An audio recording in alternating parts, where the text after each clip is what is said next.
박형준의 생각TV. 네, 오늘은 이 최악으로 치닫는 한일 관계에 대해서 좀 설명을 드려볼까 합니다. 정말 이렇게까지 나빠질 줄은 아무도 예상을 못했을 겁니다. 일본이 그동안 한 번도 공개적으로는 하지 않았던 경제 보복을 시작했습니다.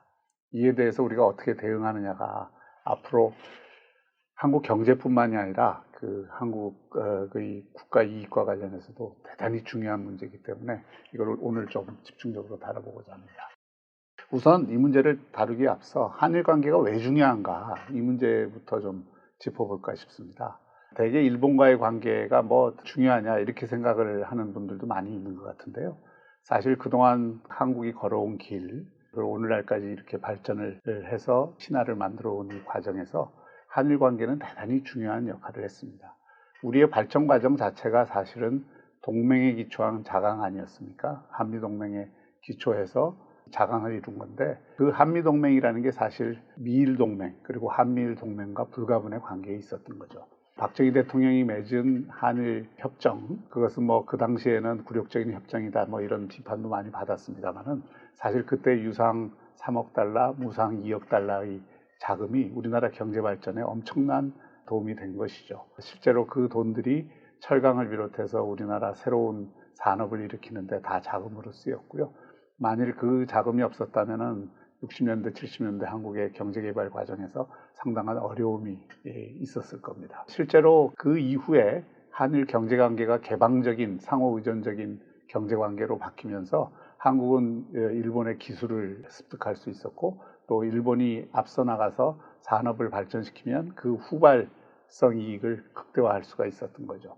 사실 조금 뒤처진 나라가 발전을 하는 데 있어서는 앞선 나라들의 장점은 배우고 단점은 버리는, 그럼으로써 앞선 나라들이 걸렸던 시간보다도 훨씬 단축할 수 있는 장점이 있죠. 이것을 후발성 효과라고 하는데, 그걸 통해서 소위 말해서 따라잡기, 캐치업 디벨로프먼트가 가능했던 겁니다. 지금도 마찬가지죠. 일본이 지금 우리나라에 540억 달러를 수출을 하고 있습니다. 우리나라가 일본으로부터 540억 달러 수입을 하는 대신 300억 달러를 수출을 하고 있죠. 완성 제품의 경우에는 한국의 산업들이 일본을 이미 앞지른 분야들이 많지만, 일본은 또 부품, 소재, 이런 핵심적인 부분, 한국의 생산의 체인 가운데에서 그것이 없으면 안 되는 그런 그 요소들을 다수 장악을 하고 있습니다. 그런 면에서 한국과 일본의 생산의 가치 체인은 아주 긴밀히 연결이 되어 있습니다. 또 작년에 한국이 일본을 방문한 방문객 수가 750만 명이고요. 일본인 한국 방문객 수가 300만에 이르고 있습니다. 관광 차원에서도 최대의 관광 상호 의존 국가고요. 이런 경제 관계를 볼 때 한일 관계가 나빠지고 한일의 경제가 틀어지면 이것이 일본에도 물론 상당한 타격이 되지만 한국 경제에 얼마나 큰 타격이 될지 우리가 알 수가 있습니다. 우리는 이미 일본과 관계가 틀어져서 굉장히 낭패를 본 경험을 갖고 있습니다. 바로 외환위기 때이죠. 외환위기 때 우리가 단기금융을 너무 많이 써서, 또 경상수지가 적자로 돌아섬으로 인해서 유동성 함정에 빠질 가능성이 높았는데, 그때 동남아시아 위기가 발생을 하니까 우리나라가 동남아시아에 돈을 빌려주는 것, 그것이 다 일본으로부터 받아온 돈들인데, 결국 일본이 도와주지 않으면 우리나라가 외환위기를 극복할 수 없었는데, 당시 한일 관계가 나쁘고 또 미국도 이 한국을 도와주지 않음으로써 우리나라가 외환위기에 빠지고 만 경험이 있습니다. 그 반면에 글로벌 금융위기 때 2008년에는 그 당시에는 한일 관계가 좋았기 때문에 한국이 유동성 위기 뉴스가 막 나오고 그런 함정에 빠질 위험이 있다 이런 소식이 들렸을 때, 한국은 일본으로부터 수합을 할 수 있었고, 미국으로부터 물론 했고, 또 그 기초 위에서 중국과도 수합을 해서 유동성 위기를 벗어날 수 있었던 거죠. 한일 경제 관계는 그것이 순탄할 때에는 양국에 큰 이익이 되지만, 서로 관계가 나빠서 어떤 위기가 발생하게 되는 경우에는 한국에는 큰 독이 될 수 있는 그런 요인을 안고 있다고 볼 수 있습니다. 경제뿐만이 아닙니다. 사실은 안보 외교 차원에서도 대단히 그 한일 관계가 앞으로 중요합니다. 신냉전 체제로 이미 돌입했다고 지난번에도 말씀드렸는데, 그것은 기본적으로 정치 이데올로기적인 관계가 경제 관계보다도 더 우위에 서는 그런 어떤 그 질서라고 볼 수 있죠. 물론 미중 패권 경쟁이 중심에 있습니다만은 그 관계에서 미국과 일본 그리고 한국을 잇는 이런 동맹의 질서가 강하게 유지되지 않으면 이 신냉전 질서 하에서 한국은 상당히 중간에 샌드위치 신세가 될 수가 있죠. 또 이 북핵 문제를 해결하고 북한의 체제 문제를 근원적으로 우리가 긍정적으로 바꾸기 위해서도 일본의 도움은 필수적입니다. 한국의 외교에 있어서 일본이 차지하는 비중, 그것이 겉으로 드러나지 않는다 하더라도 대단히 중요하다는 것을 우리가 확인할 수 있는 것이죠. 그 때문에 한일 관계를 그동안 최악으로 치닫게 하는 문재인 정부의 정책에 대해서 많은 전문가들이 우려를 표하고 저도 여러 번 그 얘기를 한 적이 있습니다. 실제로 한일 경제 관계를 과거 이제 우리 일제 강점기 때의 그런 민족 감정에 기초해서 이런 문제를 풀게 될 경우에는 결국 실질적으로 가장 타격을 볼 나라는 그 한국이고 또 한국의 기업이고 또 우리나라 국민들일 수밖에 없습니다. 제가 여러 번 말씀드렸듯이 국가 간 관계에 있어서는 우리나라 같이 특히 강대국이 아니고 상대적으로 작은 나라의 경우에는 도덕주의적인 접근보다는 현실주의적이고 실용주의적인 접근이 무엇보다 필요하다. 왜냐하면 국가라는 것은 기본적으로 생존이 우선이고 자기 나라의 어떤 번영과 부강함을 위해서 국제관계를 제대로 이용하는 것이 중요하지, 국제관계에서 도덕적 원칙을 막 강조해서 그걸 추구하다 보면 힘이 없을 경우에는 오히려 역풍을 맞을 우려가 있는 것이죠.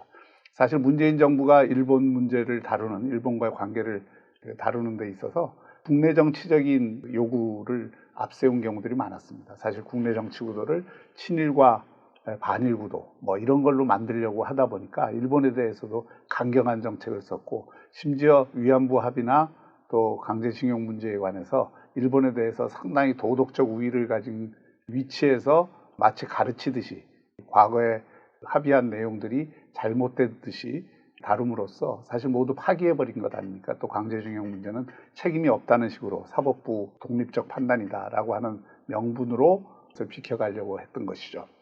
그러나 이것은 사실 그 일본의 입장에서는 한국이 국가 간 관계에서의 신뢰를 저버린 행동이다, 이렇게 비판할 소지를 안고 있는 것이죠. 사실 국가 간 관계라는 것은 그 내용이 얼마나 불균형하고 비대칭적이고 또 문제가 있다 손 치더라도 일단 조약을 하고 협정을 하고 국가 간에 합의를 한 내용에 대해서는 지켜주는 것이 신의성실의 원칙에 맞는 것입니다. 사실 이 문제에 관해서 우리가 도덕적으로는 항상 우위에 설 수 있는 문제지만, 강제징용 문제나 위안부 문제나, 그러나 국가 간에 이미 합의를 하거나 약속을 했던 것을 되돌리는 문제는 대단히 신중하게 하지 않으면 오히려 역풍을 맞을 수 있고, 그런 신뢰의 문제에서 우리가 오히려 갑의 위치가 아니라 을의 위치로 전락할 수 있는 그런 소지를 안고 있는 것입니다. 사실 그 한일 협정에서 개인 청구권 문제는 포괄적 보상을 통해서 다 해결된 것으로 전제를 해왔고요. 그동안 한국 정부의 공식적인 입장이 수십 년 동안 그것이었습니다. 항상 개인 청구권은 63년 한일 협정으로 다 해소된 것으로 간주한다라고 하는 것이 한국 정부의 공식적인 입장이었죠. 노무현 정부 때도 이 문제가 다시 제기됐었습니다.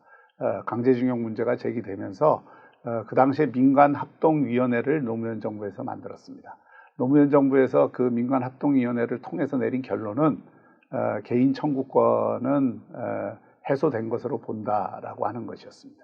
일본 정부는 이것을 한국 정부의 공식적인 입장으로 인정을 하고 있는 것입니다. 이것이 이제 일부 강제징용을 당했다고 주장하는 분들이 소송을 다시 제기함으로써 2012년 1, 2심에서 기각이 됐음에도 불구하고 대법원에서 다시 파기환송을 시켜서 이것이 문재인 정부 들어와서 대법원 판결로 개인 청구권이 기존 그 협정에서 포함되지 않는다라는 결론을 내리게 된 것이죠. 이것은 그동안 우리 대한민국 국가가 유지해왔던 입장과 배치되는 결정이었습니다. 그런데 우리가 대외적으로 보면 우리나라 내부에서는 사법부가 따로 있고 행정부가 따로 있고 입법부가 따로 있지만, 또 사법부 독립이 중요하지만, 국가 간 관계에서는 한국을 대표하는 것은 정부입니다. 이 대한민국을 대표하는 정부가 대한민국 내에서 일어나는 일에 대해서 그 사법부의 판정이라고 그래서 그것은 우리가 관여할 수 없다, 이렇게 접근을 하는 것은 사실은 국제사회에서는 상당히 무책임하게 느껴질 수 있는 그런 그 행동입니다. 일본은 바로 그걸 물고 늘어진 거죠. 그래서 일본이 지금 문제 삼는 것은 국가 간 신뢰가 깨졌다. 그러니까 약속을 지키지 않은 나라하고 무엇을 할 수 있겠느냐. 이런 식으로 나오게 되는 거죠. 사실 이런 부분에 대해서는 우리가 조금 변호하기가 쉽지 않습니다. 국제사회에서. 그래서 이런 문제들에 대해서 자신들이 오히려 도덕적으로 스스로 문제를 가지고 있다고 생각해야 될 국가가 오히려 지금은 도덕적 우위를 주장하면서 나오는 이런 결과를 빚고 말았죠. 실제로 일본은 차제에 아베 총리의 자민당 내의 우파의 노선이 그렇듯이 보통 국가를 만들겠다. 그 얘기는 50년대 샌프란시스코 체제 하에서 일본이 방어만 할 수 있는 나라이지 대외적으로 사실 공격을 할 수 없는 나라이기 때문에 반쪽 국가에 불과하다라고 하는 인식을 일본의 우파들은 갖고 있죠. 이것을 개헌을 통해서 평화헌법을 개정을 통해서 해결을 하려고 하고, 이 과정에서 사실 한국이라고 하는 이 대상이 그런 일본 내부의 개헌 논의를 촉발하고 확산하는데 상당히 중요한 정치적 소재가 될 수 있는 것입니다. 그래서 그런 것들을 또 아베 총리는 적극적으로 활용을 하고 있는 것이죠. 프레임에 우리가 어떻게 보면 좀 갇힌 의미도 있습니다. 어쨌든 일본은 이 과정을 통해서 그동안 한 100여 개에 가까운 보복이 가능한 그런 한국을 혼내줄 수 있는 그런 조치들을 검토한 것 같습니다. 일본의 보도를 보면 일본 정부 내에 이 TF팀이 만들어져서 이런 어떤 한국에 대해서 상응 조치를 할 수 있는 여러 가지 어떤 사항들을 검토를 했다고 하고요. 그 가운데서 첫 번째로 나온 것이 이번에 이 반도체 관련 3가지 소재 수출 규제 조치이죠. 수출 규제라고 하지만은 일본은 이것이 국제법상 문제가 없다 이렇게 주장하는 이유는, 또 WTO에도 위반되지 않는다라고 주장하는 이유는, 그동안 한국을 국가 간 신뢰관계가 높은 나라이기 때문에 우대 조치를 했던 것을 다만 없애는 것뿐이다라고 주장을 하는 것이죠. 그러니까 기존에 있었던 평상적 관계에서 어떤 보복을 위해서 규제를 한 게 아니라 우대 조치를 했던 것을 우대 조치를 해소하는 것일 뿐이니까 이거는 국제법이나 WTO 질서에 위반되는 것이 아니다 이렇게 주장을 하고 있는 것입니다. 일본이 이런 선택을 한 것에 대해서 한국 대응은 어떻게 돼야 될까요? 사실 일본이 이런 경제 보복 조치를 한 것에 대해서 일본 내에도 곱지 않은 시선들이 있고 비판 여론들이 있는 것이 사실입니다. 그것은 결국 경제라는 게 상호 의존적인 관계인데 일본 기업들에게도 이것은 피해가 될 수 있는 조치이고, 과연 이렇게 하는 것이 일본의 국익에 도움이 되느냐 하는 그런 의견을 피력하는 일본의 언론들이 많이 있습니다. 니혼 게이자이 신문 같은 경우에는 이런 어떤 연쇄적인 보복은 결국 양자 모두를 패자로 만드는 길일 뿐이다라고 얘기를 하고 있고요. 아사히 신문이나 도쿄 신문 이런 데에서도 아베 총리의 경제보복 조치는 올바른 선택이 아님을 비판을 하고 있습니다. 그럼에도 불구하고 일본 내에서는 적어도 강제징용 문제에 관해서는 국론이 분열되어 있지 않습니다. 이 강제징용 판결이나 이 강제징용 문제에 대한 한국 정부의 입장에 대해서는 일본의 좌우를 막론하고 지식인 사회에서는 한국이 국가 간 신뢰를 저버린 것이다 이렇게 주장하는 논리가 설득력을 얻고 있고, 이런 면에서는 국론이 분열되어 있지 않습니다. 그렇기 때문에 사실 아베가 참여연 선거용으로 이 보복 조치를 기획했다, 그리고 참여연 선거가 끝나면 또 좀 달라질 것이다 라고 하는 기대는 무망하다고 볼 수 있죠. 사실은 선거용도 아니고요. 일본은 한국이 이 문제에 대해서 전향적인 조치를 취하기 전까지는 아마 보복을 계속할 것이고요. 추가 보복 조치도 아마 시행할 가능성이 높습니다. 한국의 입장에서 일본에 대응하는 방법은 함께 이에는 이, 눈에는 눈 하는 식으로 보복 조치를 해나가면서 대응을 하는 방법이 하나 있을 수 있는데, 이것은 하지하책이라고 볼 수가 있습니다. 사실은 보복을 계속한다고 서로 하면 일본도 물론 피해를 보겠지만 결정적인 피해를 보는 것은 사실은 한국이죠. 540억 달러를 우리가 수입을 하고 있는데 그 수입을 그렇게 엄청난 적자에도 불구하고 할 수밖에 없는 이유는 일본만이 생산할 수 있는 부품 소재가 워낙 많기 때문입니다. 메모리 반도체에서 세계 시장의 60%를 우리나라가 차지하고 있지만 생산 장비와 소재 국산화 비율이 우리나라가 7%와 50%에 지나지 않고요. 대신에 일본 실리콘 웨이퍼 같은 경우에는 60%의 세계 시장을 장악하고 있고 감광재 같은 경우에는 99%의 점유율을 차지하고 있기 때문에 또 차단재는 78%, 이런 어떤 그 시장 점유율을 갖고 있기 때문에 거기에 의존하지 않을 수 없는 거죠. 그거 외에도 기계, 광학 뭐 대단히 많습니다. 그래서 이게 사실은 우리나라가 그 수출에 의존하는 경제이고 완성품을 조립하는데 경쟁력을 가진 나라인데 그 생산의 체인 가운데 생산재와 원부자재 공급이 제대로 안 되면 우리나라 경제의 가치 사슬이 끊기게 될 가능성이 굉장히 높은 것이죠. 물론 거기까지는 가지 않겠죠. 거기까지는 가서도 안 되고요. 실제로 이 문제를 그러면 어떻게 풀어야 되느냐. 저는 가장 기본적인 원칙은 역시 실용주의적인 원칙 그리고 현실주의적인 원칙으로 돌아가야 된다고 생각합니다. 한일 관계를 보는 데 있어서는 물론 일본이 과거 일제강점기에서 한국을 지배한 것에 대해서 진심으로 이 사과를 하지 않고 또 뭐 여러 문제에 대해서 독도 문제를 비롯해서 일본의 이익에만 혈안이 돼서 한국을 무시하는 그런 경향들이 있는 건 사실입니다. 그러나 그런 것에 대한 감정적, 도덕적 비판과 현실적 국가 관계에서의 이익을 중심으로 한 그런 이 관계 설정 문제는 분리해서 볼 필요가 있습니다. 이 문제는 풀어야 됩니다. 한일 관계가 좋아지지 않으면 아까도 말씀드렸지만 경제뿐만 아니라 안보, 외교, 북한 문제 또 이 신냉전 체제에서의 생존의 문제 모든 것들이 불리하게 돌아갈 수밖에 없습니다. 이 문제를 어떻게 풀어야 될까요?